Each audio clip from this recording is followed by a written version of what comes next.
100 साल पहले टाइटन्स नामक विशाल राक्षसी ह्यूमनॉइड अचानक प्रकट हुए पृथ्वी पर। वे किसी भी इंसान को खिलाते थे जिस पर वे अपना हाथ रख सकते थे। मनुष्य शीर्ष पर नहीं थे। खाद्य श्रृंखला अब और जल्द ही उनकी आबादी घटने लगी। के बाद भी कई सभ्यताओं का सफाया कर दिया गया था। मानव जाति को टाइटन्स से लड़ने का कोई रास्ता नहीं मिला था, तो इसके बजाय वे सुरक्षित रहने के लिए अपनी स्वतंत्रता को सीमित करने पर समझौता किया। जीवित मनुष्यों ने विशाल संकेंद्रित दीवारों का निर्माण किया। आक्रमण को रोकने के लिए एक क्षेत्र के आसपास टाइटन्स से लंबा 2 गोलाकार दीवारों का निर्माण किया गया, एक दूसरे के अंदर दोहरी सुरक्षा सुनिश्चित करने के लिए। बाहरी स्थान को बाहरी जिला कहा जाता था और भीतरी को भीतरी जिला कहा जाता था। उन दीवारों के अंदर वे शांति से रह सकते थे जिंदगी। हालांकि दीवारों ने सुरक्षा की गारंटी नहीं दी थी और 100 साल बाद भी लोग टाइटन्स के डर में जी रहे हैं। फिल्म का नायक नाम का एक युवक है एरेन येजर, जो बाहरी जिले में रहता है। वह किसी दिन दीवारों से परे जाने का सपना देखता है। दुनिया को खोजो। वह अक्सर अपने दोस्तों को बाहरी दुनिया के समुद्रों और महासागरों के बारे में शेखी बघारता है। आर्मिन और मिकासा एक दिन वे सीमा पर जाने का फैसला करते हैं और कूदने के लिए दीवार पर चढ़ने की कोशिश करते हैं। दूसरी ओर जब वे सीमा के करीब पहुंचते हैं तो समूह आकार देखकर चौंक जाता है दीवार की।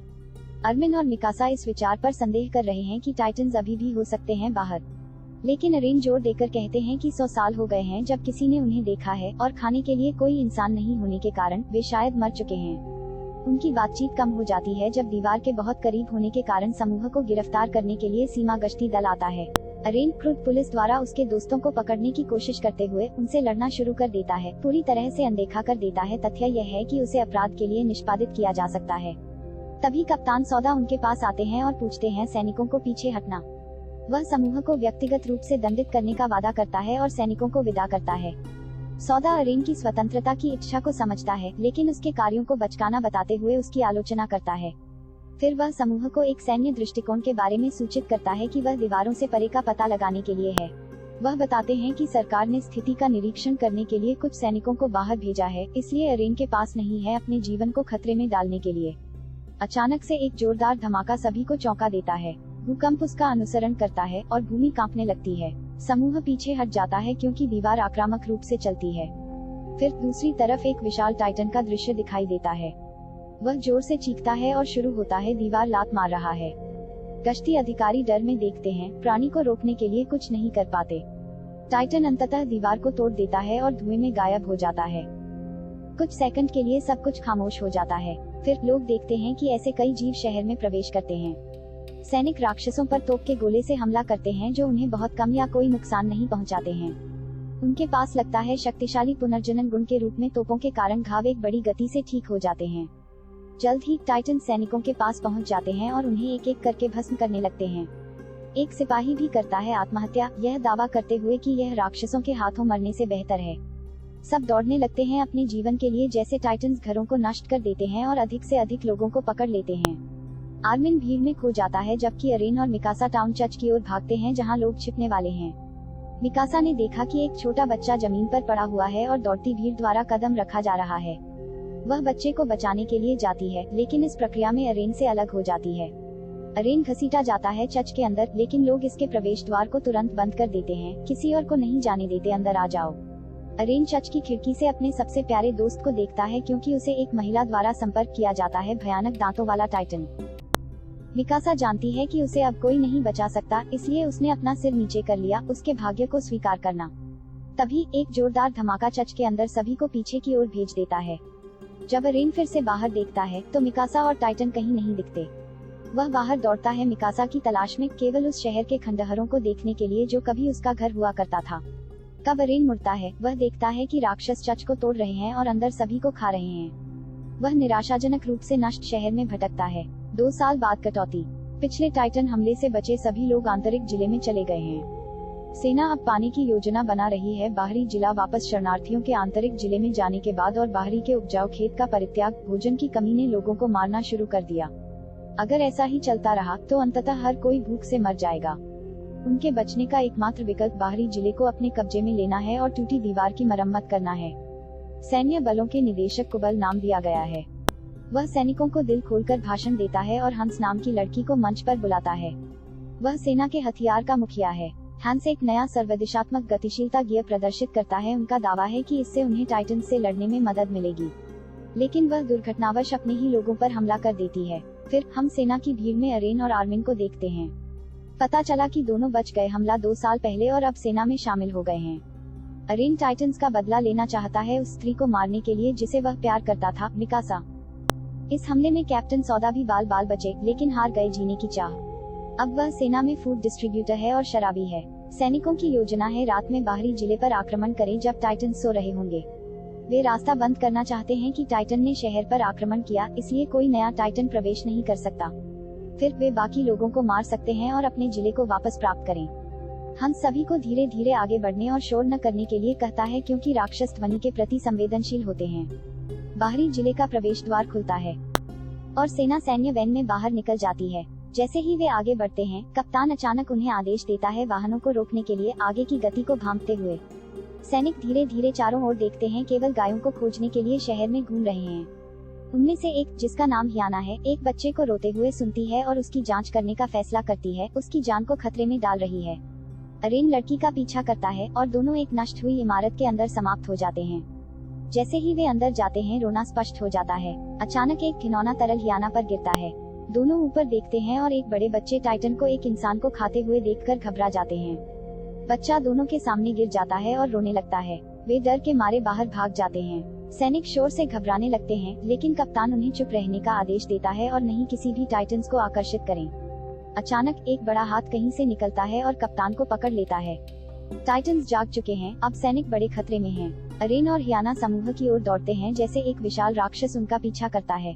वे वाहनों की ओर दौड़ना शुरू करते हैं, लेकिन कमांडर कुबली खतरे को भांप लेता है और वाहन और हथियारों को लेकर भाग जाता है। वाहन के अंदर से हंस समूह को पास में एक परित्यक्त इमारत में आने के लिए कहता है। सैनिक इमारत की ओर भागे, लेकिन टाइटन्स के भागने से पहले ही उन्हें घेर लिया जाता है। वे सारी आशा खो देते हैं जब अचानक एक टाइटन हत्यारा और स्काउट रेजिमेंट का कप्तान शिकिशिमा प्रकट होता है।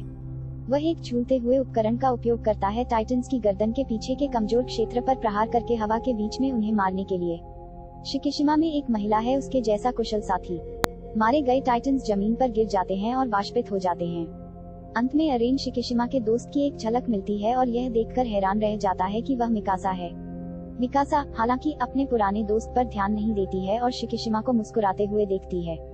फिर दोनों इमारत में जाते हैं। उसके बाद सैनिक आते हैं। यह पता चला है कि कमांडर कुबल के पास है मिशन में मदद करने के लिए शिकिशिमा को नियुक्त किया। शिकिशिमा ने उस दिन और यहाँ तक कि मिकासा की जान बचाई थी, उसे टाइटन्स से लड़ना सिखाया। तब से वे एक में रहने वाले भागीदारों के रूप में काम कर रहे हैं टाइटन्स की दुनिया। मिकासा ने जीवन की कड़वी सच्चाई सीख ली है और उससे जुड़ना नहीं चाहती अब अपने पुराने जीवन के लोगों के साथ। बाद में सैनिकों में से एक ने आकर्षित करने के लिए अरेन को दोषी ठहराया। टाइटन्स पहले और सभी के जीवन को खतरे में डाल रहे थे। दोनों में लड़ाई हो जाती है, लेकिन जल्द ही मिकासा ने रोक दिया। शिकिशिमा अरेन से उसका नाम पूछती है और लाकर अपनी श्रेष्ठता दिखाती है अरेन उसके साथ निजी तौर पर बातचीत करने के लिए। अरेन शिकिशिमा से कहता है कि वह सीखना चाहता है टाइटन्स को मारने के लिए और राक्षसों को फंसाने के लिए उन्हें दोष देना। शिकिशिमा उस पर हंसते हुए दावा करती है कि इंसानों ने खुद को फंसा लिया, टाइटन्स में नहीं। वे लड़ने से बहुत डरते थे और उनका कायरता उन्हें वहीं ले आए जहां वे हैं। फिर वह अरेन को काय कहकर भड़काता है। जब अरेनो एक होने से इनकार करते हैं, शिकिशिमा उसे अपने डर को दूर करने और अपनी स्वतंत्रता के लिए टाइटन्स से लड़ने के लिए कहती है। अरेन फिर मिकासा की तलाश में जाती है और उसे एक टूटे हुए पियानो बजाते हुए पाती है। वह के साथ पुनर्मिलन की कोशिश करता है उसे, लेकिन मिकासा अपने प्रयासों के प्रति उदासीन लगता है। वह कहती है कि वह एक अलग व्यक्ति में बदल गई। जब वह जिस बच्चे की देखभाल कर रही थी, उसकी मृत्यु हो गई। मिकासा ने तब अपने शरीर पर काटने के निशान का खुलासा किया, दिखा रहा है कि टाइटन के हमले ने उसके साथ क्या किया। वे शिकिशिमा द्वारा बाधित हैं, जो मिकासा को अपने हाथ से एक सेब खिलाती है, उसके प्रति अपना स्नेह दिखाती है। एक दिल टूटा हुआ अरेन दौड़ता है बाहर और तड़प में चिल्लाता है। उसका एकमात्र प्यार, जिसके लिए वह टाइटन से बदला लेना चाहता था, वह अब वह व्यक्ति नहीं रहा जो वह हुआ करती थी। तभी हिना अरेन के पास आती है और आराम करती है उसे। दोनों इमारत के अंदर लौटते हैं और बात कर रहे हैं जैसे उनके बगल में एक और जोड़ा बताता है। हियाना अरेन को अपनी बेटी के बारे में बताते हुए भावुक हो जाती है, जो आंतरिक जिले में वापस आ गई है। वह फिर अरेन को बहकाने की कोशिश करती है और खुद को उस पर थोपती है, लेकिन वे बाधित हो जाते हैं जब एक विशाल आंख एक खिड़की से उन्हें देखता है। यह अचानक हिना को अपने मुंह से घसीटता है, उन्हें सोचने के लिए ज्यादा समय नहीं दे रहा है। अरेन देखता है कि उसके दोस्त को राक्षस खा गया है। बहुत अन्य टाइटन्स इमारत के पास पहुंचे। शिकिशिमा, मिकासा और अन्य सैनिकों ने अपने गियर लगाए और टाइटन्स से लड़ो। शिकिशिमा उनमें से अधिकांश को मिकासा के साथ मार देती है, लेकिन कई अन्य घायल हो जाते हैं, क्योंकि यह उनकी पहली बार लड़ाई है। विस्फोटक ही एकमात्र ऐसी संपत्ति है जो मदद करेगी उन्हें लंबे समय में टाइटन से छुटकारा मिल जाता है, इसलिए कमांडर कुबल ने सभी से उनकी रक्षा करने के लिए कहा। इस बीच जो जोड़े पहले बना रहे थे उन पर हमला किया जाता है और उस व्यक्ति की मुठभेड़ में मौत हो जाती है। महिला अपने प्रेमी की मौत से तबाह हो जाती है और उसे मारने वाले प्राणी का बदला लेने की कसम खाती है। फिर हम देखते हैं कि एक व्यक्ति विस्फोटक के साथ वाहन में चढ़ता है और भाग जाता है। औरत जिसने अभी अभी अपने प्रेमी को खोया था, उसने खुद को बलिदान करने की योजना बनाई और प्रकाश के लिए वाहन पर कूद गया विस्फोट। वह स्टीयरिंग व्हील को अपने कब्जे में लेती है और टाइटन की ओर ड्राइव करती है जिसने उसके प्रेमी को मार डाला। जैसे ही वह टाइटन से टकराती है, विस्फोट उसके पैरों को उड़ा देता है। हालांकि हमला नहीं करता है, काम करते हैं क्योंकि टाइटन के पैर तेजी से वापस बढ़ते हैं। उन्हें मारने का एकमात्र तरीका उन पर प्रहार करना है, कमजोर जगह। अरेन अभी भी इमारत के शीर्ष पर है और उसने दूसरों को हराने में मदद नहीं की है टाइटन्स अभी तक। वह पहले से शिकिशिमा के शब्दों को याद करता है और उन पर हमला करने के लिए झरनों का उपयोग करता है। वह पहले तो संघर्ष करता है, लेकिन शिकिशिमा के थोड़े से मार्गदर्शन से अपनी पहली हत्या करने। हालांकि वह तुरंत बाद अपना संतुलन खो देता है और सीधे दूसरे टाइटन के मुंह में चला जाता है। टाइटन ने उसके एक पैर को काट दिया, लेकिन अरेन उस पर कूदकर खुद को बचाने में कामयाब हो गया। छत अचानक एक टाइटन आर्मिन को पकड़ लेता है क्योंकि वह भागने की कोशिश कर रहा होता है। दूसरे लोग बचाने की कोशिश करते हैं, उसे टाइटन के रूप में आदमी खाने वाला है। अरेन दर्द में फुसफुसाती है, लेकिन मदद करने की कोशिश करना बंद नहीं करती उसका मित्र। वह खुद को इमारत के किनारे की ओर खींच लेता है और राक्षस के मुंह में छलांग लगा देता है, इसे खुला रखते हुए। आर्मिन राक्षस के गले में घुसने वाला है, लेकिन बच गया है। हालांकि इस प्रक्रिया में अरेन टाइटन के पेट में गिर जाता है। वहां वह कई मृतकों के बीच पड़ा है, शरीर उनमें से एक हिना है। इस बीच मिकासा और अन्य एक छत पर हैं जहां आर्मिन बताता है उसे अरेन की मौत के बारे में। मिकासा अपनी भावनाओं को छिपाने में विफल रहती है और यह सुनकर स्पष्ट रूप से दुखी होती है। समाचार गुस्से में वह टाइटन्स पर हमला करती है और उनमें से हर एक को मार देती है। तथापि उसका ईंधन बीच में ही खत्म हो जाता है, जिससे वह जमीन पर गिर जाती है। टाइटन जिसने पहले अरेन को खा लिया था आ रहा है मिकासा और उसे मारने के लिए तैयार है, लेकिन अचानक प्राणी के मुंह से एक हाथ निकलता है। जल्द ही उसका शरीर फट जाता है, उसके अंदर एक और टाइटन प्रकट होता है।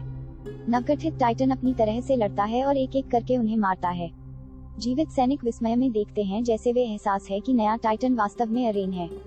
सभी को मारने के बाद टाइटन के पास आता है आक्रामक रूप से इमारत। ऐसा लगता है कि अरेन भूल गया है कि वह कौन है और सभी को मार रहा है। दृष्टि मिकासा को छोड़कर सैनिक डर के मारे पीछे हट जाते हैं, जो अरेन का नाम लेता है। तथापि वह रुकता नहीं है और उसे पकड़ लेता है। उसे देखते हुए वह धीरे धीरे अपनी याददाश्त वापस हासिल कर लेता है और शुरू हो जाता है मिकासा को पहचाने। फिर वह जमीन पर गिर जाता है और अन्य टाइटन्स की तरह वाष्पित होने लगता है। मिकासा ने अपने कमजोर स्थान को खोल दिया और मानव ईरेन प्राणी से निकलता है। सभी के लिए आश्चर्य की बात है, उसने प्राणी की पुनर्जनन शक्तियों की मदद से अपना पैर वापस बढ़ाया है। आखिरी टाइटन अंत में वाष्पित हो जाता है और ईरेन धीरे धीरे चेतना प्राप्त करता है।